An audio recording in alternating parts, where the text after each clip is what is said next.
Hello welcome. இனி எந்த படம் ரிவ்யூ பார்க்க போகிறேன்னா வாத்தியார். ராஜ்கிரண் வந்துட்டு எம்ஜிஆர் ஃபேனாக இருப்பார். அவருக்கு எம்ஜிஆர்னால் ரொம்ப பிடிக்கும். எம்ஜிஆர் வந்துட்டு இறந்துடுவார். அதே டைமில் வந்துட்டு அவர் பேரை பொறுப்பார். அந்த பேரை வந்துட்டு கார்த்தி. ஸோ கார்த்தி வளரும் போதெல்லாம் எம்ஜிஆர் சொல்லி கொடுத்துருந்தெல்லாம் இவருக்கும் சொல்லுவார்.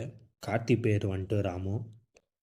ஸோ ராஜ்கிரண் வந்துட்டு எம்ஜிஆர் தான் நம்மளுக்கு வந்துக்கிறாரு அப்படின்ட்டு நினச்சிக்குவார். கார்த்தி வந்துட்டு எம்ஜிஆராக வளர்க்கப்படுறாரு, ஆனால் நம்பியாராக மாறிடுவார். அது எப்படி மாறினார்னதுக்கு அந்த படத்தோட கதை. அவர் வந்துட்டு போலீஸ் கேரக்டராக இருக்குவார். கார்த்தி வந்துட்டு பர்ஃபார்மன்ஸ் பார்த்திங்கன்னா ரொம்ப நல்லா பண்ணியிருக்கிறாரு படத்தில். கிருத்தி ஷெட்டி வந்துட்டு இந்த படத்தில் வந்துட்டு தேவையில்லாத ஆணி தான். ஸோ அவர் உங்கள் கேரக்டர் வந்துட்டு அவ்வளோ சரியாக எழுதலை. அதே மாதிரி சத்யராஜ் கேரக்டர் கூட அவ்வளோ தான் இன்னும் நல்லா பண்ணியிருக்காமான்னு தோணுச்சு. அப்பா வந்துட்டு சனா பண்ணியிருக்கிறார் மியூசிக்கு. சாங்ஸ் எல்லாம் பார்த்திங்கன்னா ஒரு நல்ல சாங்ஸ் தான். ஆனால் பிஜிஎம் வந்துட்டு இன்னும் நல்லா பண்ணியிருக்கலாமான்னு தோணுச்சு. கிளைமேக்ஸும் ஓகே தான்.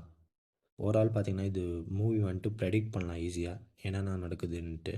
மேக்கிங் வந்துட்டு சொதப்பி இருக்கிறாங்க. கான்செப்ட் பார்த்திங்க, ஸ்டோரி லைன் பார்த்திங்கன்னா ஒரு நல்ல ஸ்டோரி தான். நல்லா திங்கிங் பண்ணியிருக்கிறாங்க. ஆனால் மேக்கிங் வந்துட்டு சொதப்பி வச்சுக்கிறாங்க. ஓவரால் பார்த்திங்கன்னா ஒரு ஒன் டைம் வாட்சபிள். எனக்கு ஓகேயான வாட்ச் தான் இருந்துச்சு. ஸோ தேட்டரில் போய் பாருங்கள். தேங்க்யூ.